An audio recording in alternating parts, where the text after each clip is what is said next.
Hello everybody, welcome back to my channel. So today we are delving into perfume on social media. I want to talk about my recent purchases of perfume because I am entering into my perfume girly era. Not really, I really just want to dip my toes into like the perfume world. So I want to talk a little bit about my recent purchases as well as the kind of sphere of perfume on social media, specifically Instagram and TikTok. So let's start there. Let's start with Perfume Talk.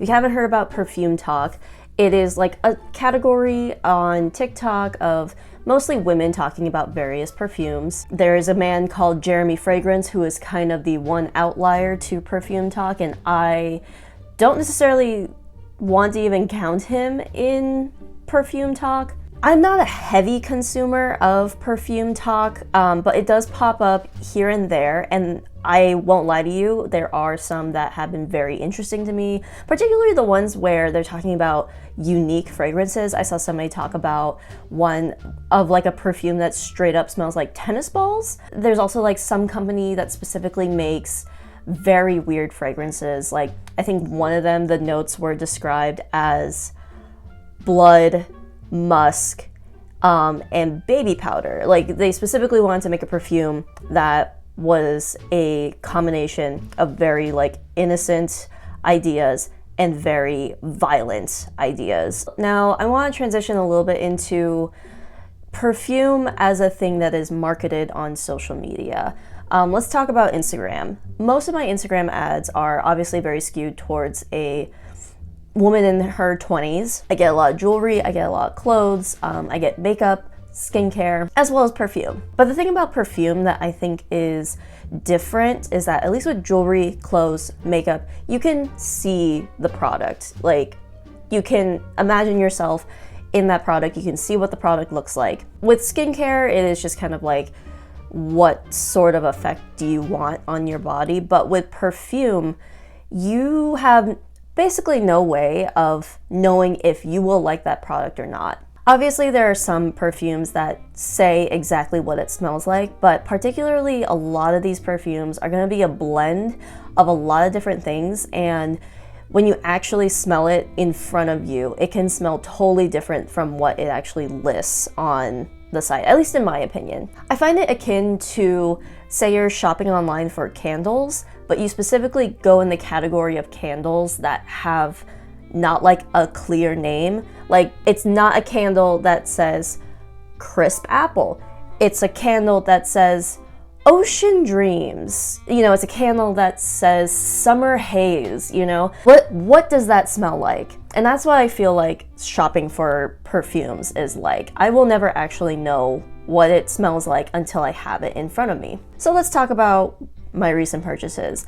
There are a handful of perfume companies that I have seen constantly while scrolling through Instagram stories, particularly Dossier, I'm assuming it's pronounced similarly like Glossier. So Dossier, Imaginary Authors, Sniff.co. I actually recently bought a gift set from Dossier. I got it for my sister as a Christmas gift. It actually worked out perfectly because she was looking for a new perfume set around this time. So I got this gift set from Dossier called, like just a gift set for her.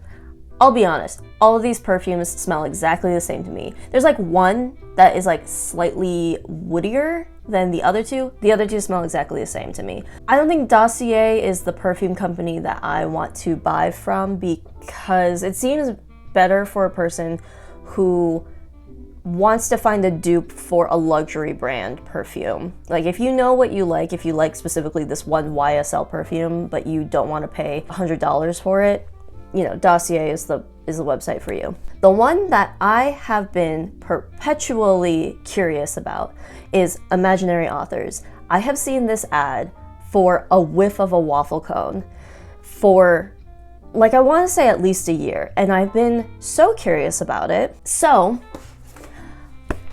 I finally ordered from Imaginary Authors. This is their bestsellers collection. This is what the packaging looks like. It looks like a little book. It is called their best short stories. I have already opened this and kind of smelled everything. I tried doing that thing where you like only kind of half spray it, so nothing actually comes out, but the fragrance kind of sits on the sprayer a little bit so you can kind of smell it.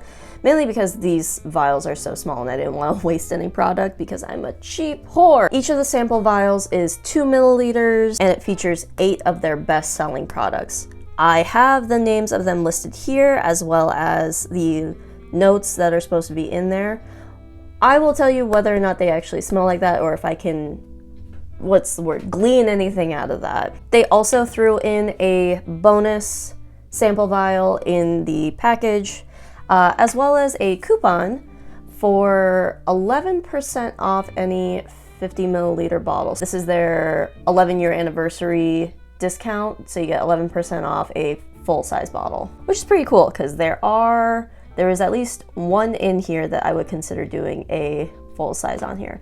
Oh, look at that. It lists the names of each of the perfumes, and that little blurb on the side says each of these scents is capable of shifting your own personal narrative. Experiment with wearing them at different times and for different occasions. Have fun, fill your shelf with stories. That's cute. I've never been a perfume girly. As an adult with my career, I work in a stinky garage where car fumes are blowing all the time, or like chemical smells are everywhere. I feel like just wearing a perfume is pointless, so I've never really gotten into perfumes as an adult, simply because I just don't have an occasion to typically wear them, and when that occasion does come, because I'm not used to wearing perfumes, I always forget to wear them. I have like a little body roll-on oil that is blood orange scented from Pacifica. I pull this out occasionally, but clearly very occasionally considering how full this bottle is. So if you are just as curious as I am about these perfumes, stay tuned. We're gonna go through all of them. Of their list of bestsellers, I'm gonna go from least popular to most popular, which honestly I'm a little bit surprised the order of here from what I smelled in my little like kind of testing. Let's start with the free tester that came with it, because this one is technically not considered a bestseller. I'm just gonna use the coupon for it's gonna be difficult trying to figure out, trying to find test cardboard around my apartment. We're gonna start with the free one that came with it called Oh Unknown. So this one is supposed to have notes of black tea, lapsang souchong tincture, orris butter, Kyoto moss, musk balsam, and sandalwood. Okay. Honestly, this just gives me very generic mall fragrance cologne smell. No, I thought I was smelling the paper a little bit, but I'm not. It has like a wet construction paper smell to it. Think like black pepper, wet construction paper. That might be what the musk balsam, the sandalwood, I think I am getting some sandalwood in there, and maybe Kyoto moss. I don't know what these other things are, the lapsang souchong tincture. I know I'm butchering the words there. I'm personally not really getting black tea, though maybe I'm drinking different black tea. This feels like very old lady, or like a woman who owns one of those patchwork purses, wears big pants, big glasses in a unique color like a red or a blue, wears beanies all the time, and has like curly reddish hair. That's who I picture wearing this. Someone who's like quirky. Like if it's not an older woman, it's going to be a younger, very quirky woman. I don't care for it personally. I give it like a 3 out of 10 because I don't think it smells bad, but I find very little reason for myself to wear it. All right, we're gonna start with the worst of the best sellers, which is In Love with Everything. The notes here are supposed to be raspberry, citrus pulp, coconut palm sugar, Madame Isaac Perrier, sandalwood, tropical punch, and stardust. Oh, that is very sweet, very youthful, very like this is a middle schooler that is wearing this. Claire's. I personally really like it. I don't know what that says about me. I am getting the raspberry. I think I might be getting a little bit of the coconut. I would maybe even say peach, like those raspberry and coconut together. I feel like you almost get peach in there. I think this is not a very controversial scent. I feel like the other one, the Oh Unknown one, That one is very quirky. That one is very hit or miss. This one, the only controversialness about it, I think, is that it might be too sweet for some people. It feels like a variation on like some of the Victoria's Secret body sprays, specifically that one, the one that came in the purple bottle. It was like called Sexy Love or something like that. It feels like a deviation on that, but I feel like the same girls who would wear Love Spell. It was Victoria's Secret Love Spell.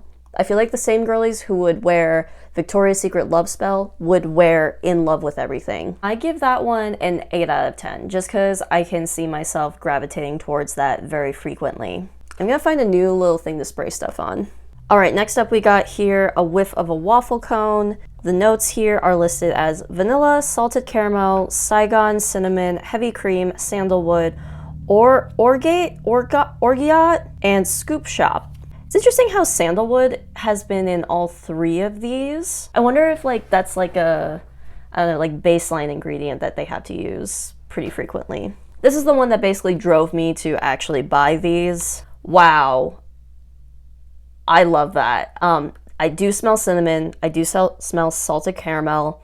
Vanilla is probably just around there. Weirdly enough, I do smell maybe a little bit of sandalwood. I will frequently be using this. It's very sweet, very warm, cozy. It smells like a really good coffee without the coffee. Imagine you got like a vanilla caramel bag of coffee grounds. It smells like when you walk into a Starbucks. I think of this as also like youthful, but not middle school Claire's youthful. This is, I'm in college. This one is also not very controversial in terms of like it or hate it. I think a lot of people would just like this generally.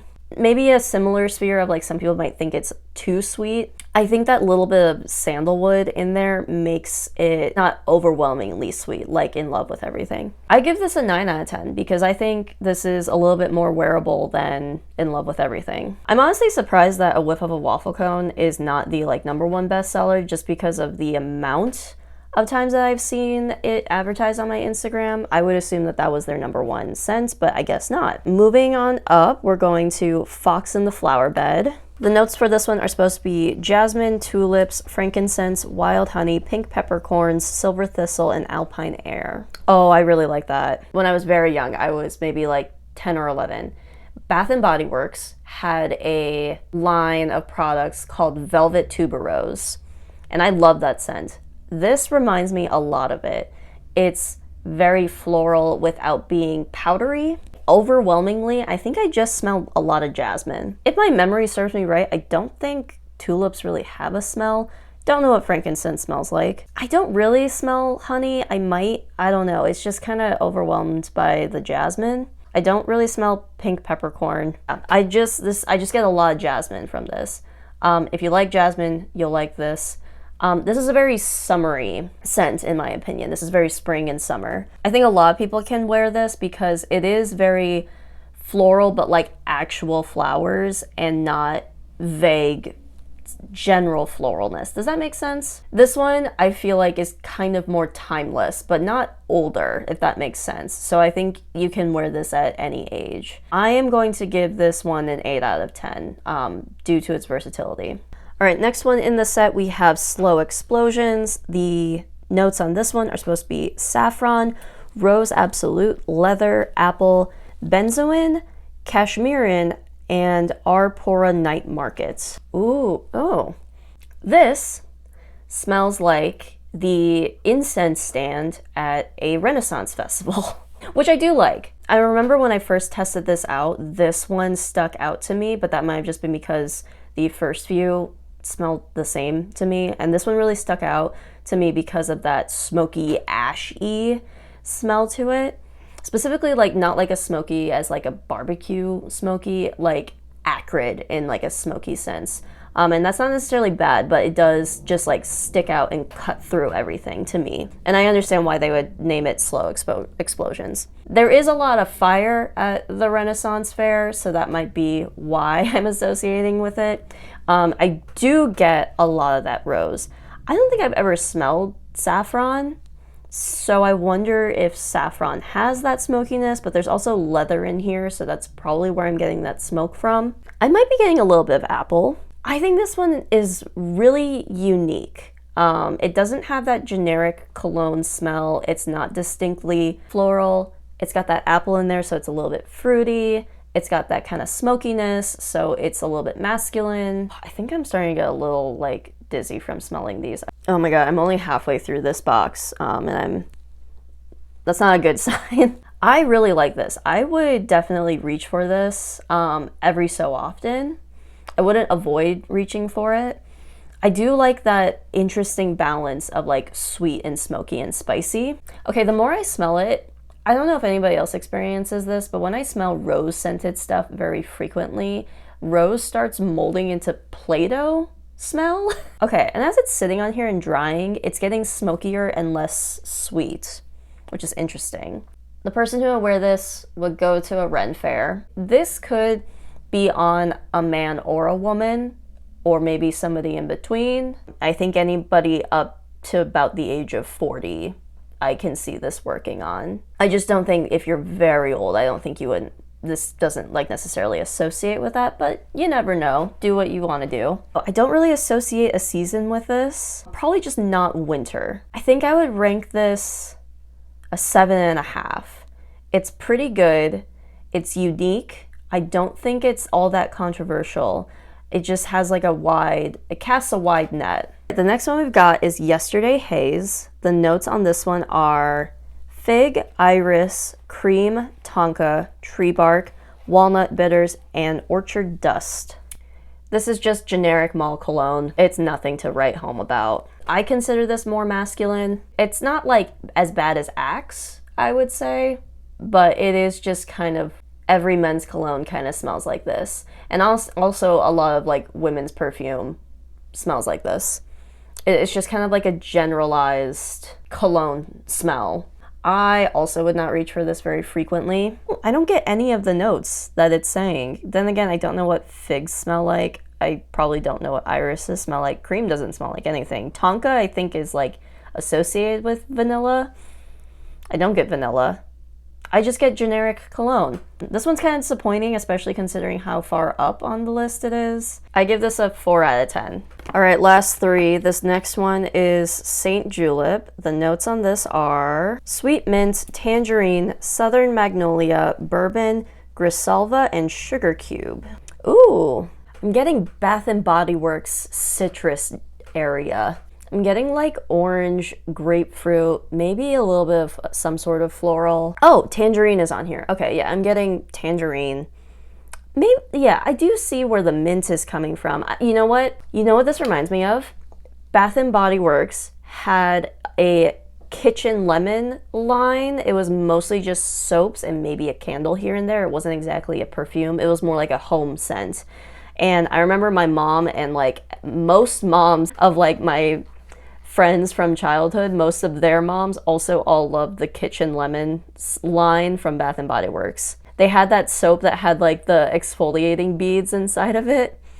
This smells a lot like that. It's not bad. I think this works better as a home fragrance rather than like a on the person fragrance.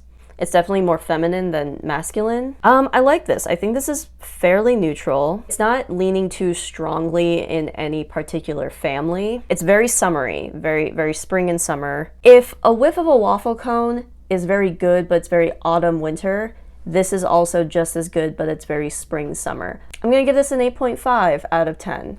Even though I said that this is better as a home fragrance than like a on the person fragrance. I would definitely reach for this a lot in the spring and summer months. Second to last one, we have Cape Heartache. The notes on this one are Douglas fir, pine resin, western hemlock, vanilla leaf, strawberry, old growth, mountain fog. Old growth? Why would you advertise your perfume as smelling like old growth? I remember when browsing the scents on this one was distinctly one that I was like, I'm not going to like this one, because I generally don't like the smell of pine, and I do not care for this one personally. Very distinctly get all those top three, the Douglas fir, the pine resin, and the western hemlock. Maybe a little bit of old growth. I don't really get vanilla leaf or strawberry. Do I get strawberry? No, it's those top three. It's very masculine, but very like uniquely masculine. Unlike yesterday's Haze, which was just generic men's cologne. This is a man with taste. He also goes to the Renaissance Fair. Yeah, this is personally one that I don't like. I will probably avoid this one. I give it a 2 out of 10 on myself. If another person who's very into this wore it, I would be like, wow, that's very unique. I don't think it smells bad. I just don't think I would personally use this all that much. It's just not very like that youthful of like a men's fragrance. Meanwhile, yesterday's Haze, that is a high school boy. If a man wears this in like college, I would think that he's like a little bit like more mature for his age. But I can also easily see this on like a 50, 60-year-old man or anything like that. Anywhere in between that scope, you know? I personally don't like this. I give it a 2 out of 10. I'm probably never going to wear this. But that doesn't mean it's bad. It's just not my personal taste. All right, and supposedly their number one scent is Memoirs of a Trespasser. The notes in this one are Madagascar vanilla. Oh, I'm gonna butcher the name. Guaiac wood, myrrh, benzoin resin, ambrette seeds, and oak barrels. I'm confused. I don't know how I feel about this. I do get the vanilla. I get some sort of like miscellaneous smoke. So I think that's the combination of the oak barrels, myrrh, probably the ambrette seeds, if that's just like generic amber smell. I don't think I like it. I was gonna say it's more masculine, but I think it is just kind of gender neutral. It's equally as sweet as it is smoky. It's very unique. I personally don't think I like it, but I respect it. I would wear it very, very occasionally. I'm giving this like a 4 out of 10 just because I personally don't like it, but I think if somebody else is wearing it, I respect it. So of these, let's arrange them in the way that ones that I would most likely reach for, and then the ones that I would least likely reach for. We're not gonna include the little like sampler one. So I've arranged it in order of whiff of a waffle cone. I think this one is one of the best ones in my opinion, and it is currently the dead of winter right now. So I think that warm scent is very appropriate for the time right now. In Love with Everything is also very good. I think this one's a little bit more summery than Saint Julep. I think this one is also more spring, summer, but also very good, just not appropriate for the season right now. Same thing with Fox and a Flower Bread. This one was very strongly floral. Then we got down here, Slow Explosions. I wish I could have included it in the top section that I do really like, because I do really like this one. It is just more of a unique scent. And then the bottom three are ones that I will avoid, which are Memoirs of a Trespasser. I just don't think it's very for me. I do think it's good, just not for me personally. Yesterday's Haze, that just smells like a generic mall cologne. And Cape Heartache, which that one just reads very masculine to me, so I will have a very low likelihood of wearing that. Overall, I'm pretty content with this set overall. I think a lot of them, every single one I think is very unique. There were none that I was like, this smells exactly like this one. I think each one of these is very distinct, and that I think gives a very good indication to the website as a whole. Even their like free sample that they gave me, I thought was distinct from all the ones here. I would purchase any of these top 5, and like these bottom 3 would probably be more of a gift. Especially the Cape Heartache one. I think that's a very good men's cologne gift because it, one, doesn't smell like generic men's cologne. It very distinctly smells like a pine cone. Obviously there were some that I was like, this smells like this Bath and Body Works. This smells like men's cologne, you know. But there are a handful of these that I was like, I don't think I've smelled anything like that before, and I do like it. Or like similarly, if you really liked something from Bath and Body Works or from Victoria's Secret or whatever, and they don't make it anymore, I think some of the ones I listed in here are good options. Like I don't think Kitchen Lemon is made, it might be made, but definitely Velvet Tuberose isn't made anymore, and I missed that one. So which one did I say that one was? I think that was the Fox and a Flower Bread. flour bread. Wow, okay. Just baking foxes in an oven. Fox in a flower bed is good if you remember Velvet Tuberose and you really liked it. And am I gonna become a perfume girly? I might. And I think I might use that coupon. Also, I forgot to put a disclaimer. I am not affiliated with imaginary authors whatsoever. I paid for this myself. The set itself, let me look it up real quick here. So it's 42 USD, not including shipping. I think shipping was maybe like $5, but I think if you spend so much money, you get free shipping. I think if you spend like $50 or more, you get free shipping. Overall, I'm pretty pleasantly surprised. Do I think they gave a realistic description of the notes that I did in fact smell? Like a 75% success rate. Some of the obvious ones, like whiff of a waffle cone, definitely smelled like cinnamon, vanilla, ice cream shops, Starbucks. Yes. But like, for example, Slow Explosions. I would not have wanted that one based on the description, but actually smelling it, I do really like it. Yesterday's Haze, that one had a bunch of lists of stuff that I would assume I like, and then when I get it, it just smells like men's cologne. So I would say, like, in general, if you know you like floral, get the ones that say, like, obviously floral. If you like vanilla, get the ones that very obviously say vanilla. But the ones that are a little bit more vague, maybe avoid them. I'm gonna now open the door to air out this bedroom because I'm getting a little woozy. Has perfume talk permeated through your For You page on TikTok? Have you also been getting a million different perfume company advertisements on Instagram? Have you purchased any of these before? Let me know. Let me know if you want me to review any other types of perfumes. Send me money to spend my money on that. I'll list my Venmo in the description below. No, I'm not going to. Don't look. I know you looked. Make sure to like the video and subscribe if you haven't, and I'll see you guys next time. Bye.